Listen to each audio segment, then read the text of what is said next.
Christelle. Normalement, je suis bergère et on fait la démonstration de chiens de troupeau. Mais cette année, évidemment, ce n'est pas possible.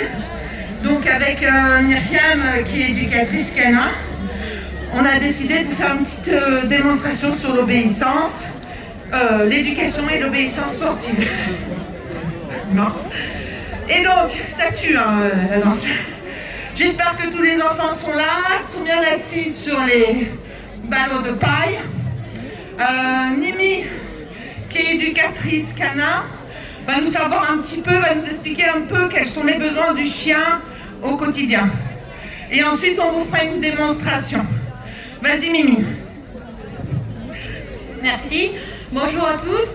Donc aujourd'hui, je vais vous parler un petit peu d'éducation canine et plus précisément de tous les besoins fondamentaux du chien. Pourquoi? Parce qu'on s'est rendu compte que quand on fait on bosse un petit peu en éducation canine et dans le dressage canin, que la majorité des problématiques comportementales viennent en partie du fait que souvent l'ensemble des besoins fondamentaux du chien ne sont pas respectés et ne sont pas comblés. Quand je parle de besoins fondamentaux, je ne parle pas de ce qui est besoins vitaux, l'eau, la nourriture, le besoin de se sentir en sécurité, de dormir, de se reposer et d'avoir un endroit propre et adapté à la température environnante. Donc sur les besoins fondamentaux du chien, on va en retrouver un, le principal, que tout le monde connaît, c'est tout ce qui est un besoin en activité physique. Activité physique, ça veut dire que le chien, il a besoin de courir, et ça ne veut pas dire que parce qu'on a un jardin, et un grand jardin, que ce besoin est comblé. Pourquoi? Parce qu'il a besoin aussi d'explorer, d'utiliser son nez et de découvrir de nouveaux environnements. C'est pour ça qu'il est important, quand vous sortez vos chiens, de les sortir à des endroits différents pour les stimuler de manière différente. Pareil, quand je dis qu'ils ont besoin de courir, pour des chiens qui ont par exemple des problèmes de rappel, il faut les mettre en longe. Et quand je parle de longe, c'est pas une petite laisse d'1,50 m comme on peut avoir nous là sur le bord du terrain. Mais par contre, c'est des longes de 10 ou 15 mètres pour que le chien puisse renifler à droite, à gauche et courir et se dépenser. Le deuxième besoin fondamental du chien, c'est tout ce qui est activité mentale. C'est une activité qui est particulièrement intéressante pour le chien, déjà parce que ça va renforcer le lien que vous allez créer avec votre chien. Et ensuite parce que c'est aussi une activité où vous allez apprendre beaucoup sur votre chien, sur sa façon d'apprendre, de se comporter, et ça va vous permettre, comme je l'avais dit tout à l'heure, de renforcer le lien. C'est une activité aussi qui est très énergivore, c'est-à-dire que par exemple, vous allez faire courir votre chien pendant 1 heure, pour avoir le même niveau de dépense, en fait il va falloir faire travailler votre chien mentalement uniquement 1/4 d'heure. Donc les jours où vous n'avez pas trop le temps de sortir votre chien, c'est une alternative intéressante. Comme exercice d'activité mentale, il y a des petits exercices d'obéissance que Christelle va vous montrer un petit peu. Le assis, le pas bouger, coucher, changer de position. Là, le chien va devoir se concentrer, réfléchir et écouter les consignes de sa maîtresse. Il y a aussi le fait d'apprendre au chien des petits tours, comme lui apprendre à reculer, à tourner sur lui-même ou à faire des slaloms entre les jambes, des choses comme ça. Tous ces apprentissages-là vont demander beaucoup d'attention et de concentration au chien, et ça va vous permettre de le dépenser intellectuellement. Comme autre type d'activité mentale, ce qu'on peut trouver, c'est un moyen un petit peu, par exemple, original de distribuer la nourriture. Donc là, par exemple, j'ai un exemple de jouet qu'on peut trouver. On le remplit de nourriture et on le propose au chien.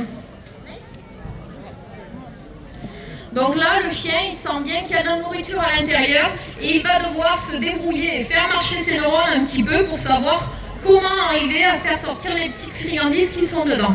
Donc ça aussi, c'est de l'activité mentale.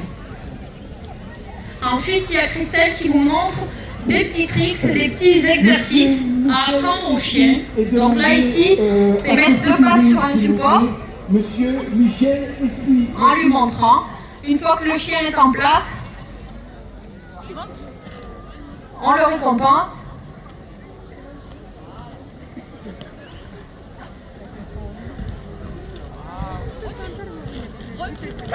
Mimi. Non.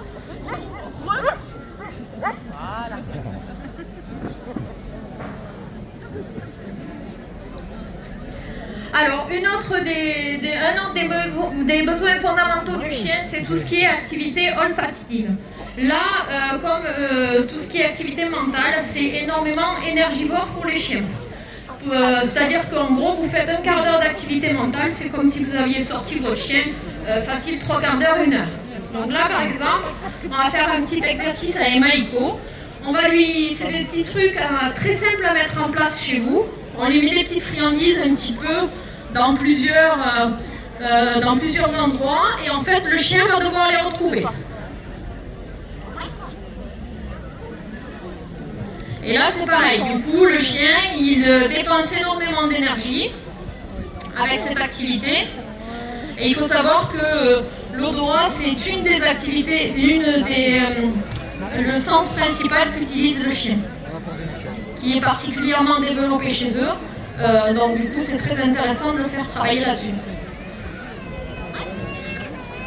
Donc ça, c'est le type d'exercice que vous pouvez mettre facilement en place. Vous pouvez aussi, quand vous êtes en balade, vous avez quelques petites friandises, vous les jetez à côté de vous un petit peu au départ sur une toute petite zone pour que le chien se mette à chercher. Quand le chien a plus d'expérience, vous pouvez agrandir la zone ou la complexifier. Et si le chien n'est pas gourmand, vous pouvez aussi faire la même chose avec un jeu. Prendre une balle et la jeter ou le cacher.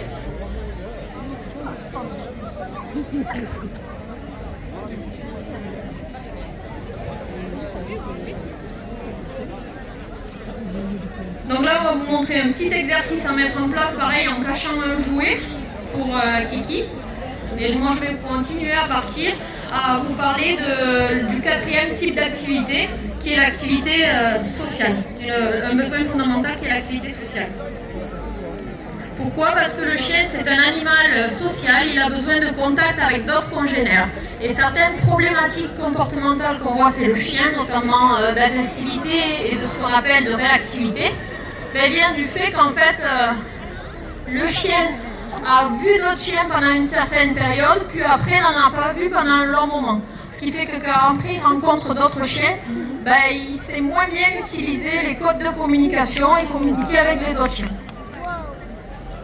Et la dernière activité qu'on a, c'est l'activité masticatoire. Pourquoi? Parce que nous, on a les mains pour prendre des choses. Le chien, lui, il va utiliser sa gueule. C'est une activité qui est, très apaisante pour le chien. Et le fait de ronger, ça va faire un petit peu comme quand nous, on utilise une balle anti-stress ou qu'on s'occupe les mains quand on est un petit peu nerveux et stressé. Donc ça va aider les chiens à se déstresser, à être plus apaisés. C'est intéressant notamment pour les chiens qui ont tendance à faire de l'anxiété de séparation ou à faire des destructions quand vous quittez la maison.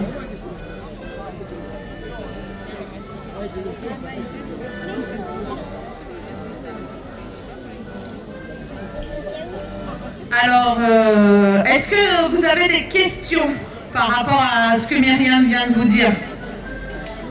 Est-ce qu'il y a déjà encore des questions? Tout est compris, tout est simple? Pas de problème avec vos chiens? Non, merci, pas de questions. Donc là, on va vous faire une petite démonstration d'obéissance sportive. T'as une question, mon chat? Stressé, du coup alors il peur de chez nous. D'accord, donc le chien des fois il court partout, il est stressé, il se sauve. D'accord. Alors tu as vu tout ce qu'a expliqué Mimi? Les activités pour chercher quelque chose, tout ça. Si vous lui faites faire un petit peu tous les jours, ça va se calmer. D'accord? Donc sinon, il faut aller voir Mimi. D'accord? Donc, il faut savoir que Mimi est de l'Ariège, c'est une des meilleures conductrices dans votre région. Donc, vous pouvez l'applaudir parce qu'elle travaille vraiment très très bien avec ses chiens. Kiss. Bien. Et voilà, Pour ma part, j'ai été championne de France avec une de mes chiennes, Douce Folie, plusieurs fois. On a fait les championnats d'Europe et les championnats du monde plusieurs fois. Et maintenant, je me suis consacrée au dressage pour les chiens de troupeau. Mais je continue à dresser des chiens à côté, parce que c'est ma passion et que j'aime ça. Là, on va vous faire une petite démonstration avec mon chien sur un petit peu des exercices un peu compliqués où on donne au chien vraiment une réussite parfaite. D'accord? Allez. Tu prends qui? Maybe. Kiss. Alors je vais essayer de vous parler tout en faisant les exercices, sachant que je ne sais pas faire deux choses en même temps.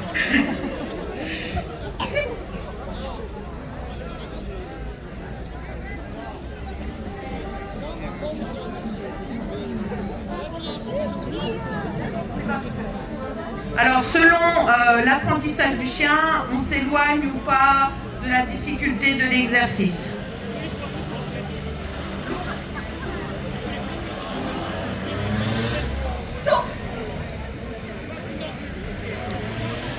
Yes. Voilà.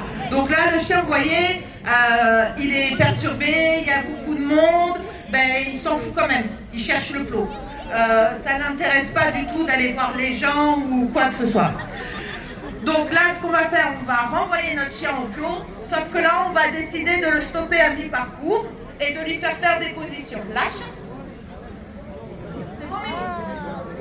C'est bon.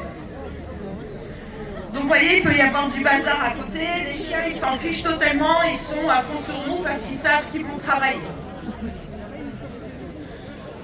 Plot.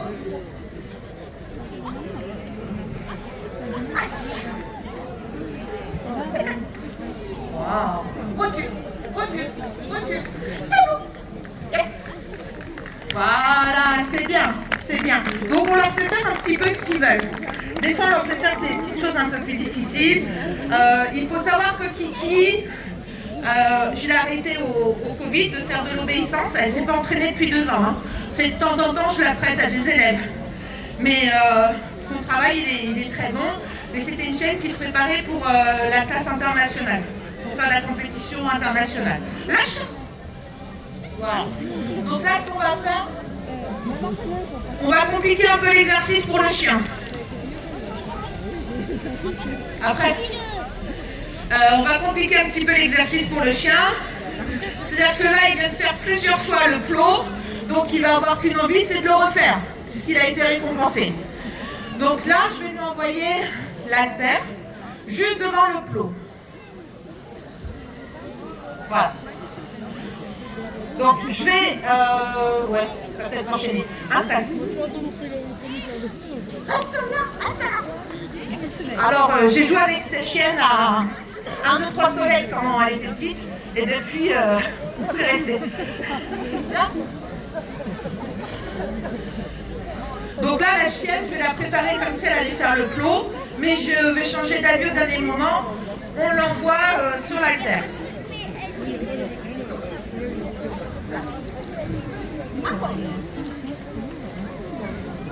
Brava! Tac. Brava! C'est très très bien. Donc là, je vais encore plus lui corser l'affaire, puisqu'on vient de faire l'haltère. Et on va lui demander de faire le plot. Donc là, je lui lance un gros piège là.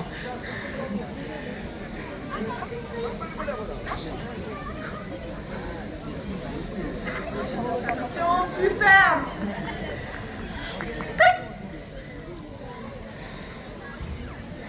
Bravo! Tac. Voilà, vous voyez, le chien, il écoute que ce qu'on lui dit. Là, par contre, je vais lui demander, lâche.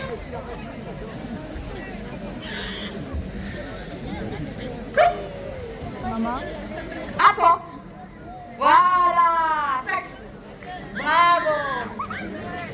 Bravo. Donc, là, vous voyez, avec les chiens, on peut aller vers une difficulté de plus en plus importante. Et le chien, il s'éclate, quoi. Là, vous voyez que des chiens qui s'amusent. Là, vous voyez Maiko.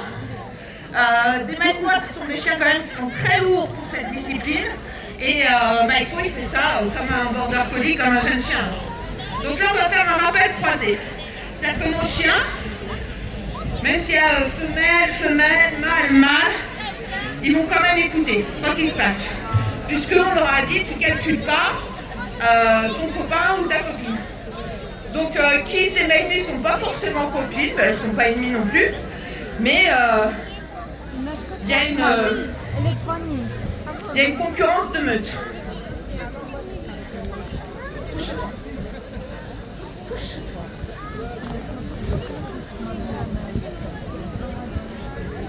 Donc là on va laisser un jouer au milieu pour leur compliquer la tâche.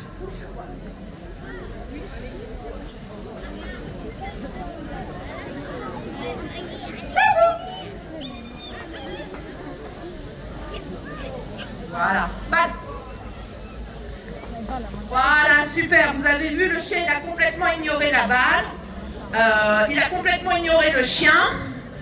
Et ensuite, il a écouté ce qu'on lui a demandé. Ok? Là, hein? Ouais. Alors, vous avez vu, pendant ce temps-là, les chiens qui sont au tapis, ben, ils ne bougent pas. Tant que ce n'est pas votre moment de travailler, vous ne bougez pas. Donc, si vous voulez, l'éducation dont vous a parlé Mimi tout à l'heure, c'est notre base. C'est-à-dire que notre chien, on a un chien extrêmement éduqué pour pouvoir atteindre ce niveau-là. Ce qu'on fait là, c'est de l'éducation, mais très très améliorée. Hein? Là, Mimi, elle va vous faire voir quelques pas de marche au pied. Vous avez vu le chien comme il est au contact avec elle. Nous, on ne force jamais les chiens. On est toujours en train de les récompenser quand ils ont le bon comportement. On ne fait que renforcer les bons comportements. Voilà. Fais un peu de marche, c'est un chien qui est très très élégant sur la marche au pied. Voilà. Enfin bon, c'est pas facile de marcher dans le sable comme ça, mais voilà. Et vous avez vu, on donne plein de sortes de récompenses différentes à nos chiens. Ben, c'est comme vous dans la vie de tous les jours. Vous n'avez pas envie que la vie elle soit monotone. Vous avez envie que la vie ce soit un régal. Mais là on fait la même chose pour le chien. On fait en sorte que sur le terrain, ce soit un régal de travailler avec nous parce qu'il y a toujours des surprises. Voilà. C'est... Voilà. Donc, un petit truc pour apprendre votre chien à ne pas aboyer, il faut lui apprendre à aboyer d'abord. Alors, pour ce qui est de la démonstration de... Okay. Donc, pour ce qui est de la démonstration d'obéissance, ça va être fini pour nous aujourd'hui. Vous pouvez applaudir très très fort les chiens, parce que c'est vraiment des super chiens qui travaillent dans des conditions qui ne sont pas faciles et ce n'était pas prévu. Voilà. Et je vous invite à aller faire l'animation juste ici, là, avec Lisa. Lisa, montre-toi. Voilà. L'animation pédagogique pour les enfants avec les animaux de la ferme. D'accord? Maintenant, je passe le relais à Patrick. Et merci beaucoup. On peut les applaudir, vous applaudissez. Elles avaient dit 10 minutes. Hein. Ah, un quart d'heure, ça fait une demi-heure. C'est très bien les filles. Par contre, je vais essayer ce que j'ai retenu ce soir à la maison. Je ne suis pas convaincu et je pense qu'il y a beaucoup de gens qui ont des chiens ici. Oui, Michel, on arrive. Il y a beaucoup de gens qui ont des chiens ici qui vont peut-être essayer. Ils nous diront demain si ça a marché. Quoi qu'il en soit, avec vous, ça marche. Encore une fois, pour vos applaudissements pour Myriam et pour Christelle qui nous ont accompagnés. Démonstration de la batteuse ancienne juste derrière. On va profiter que vous soyez là. Il nous faudrait... Michel, est-ce que tu as trouvé une personne ou pas? Tu as trouvé?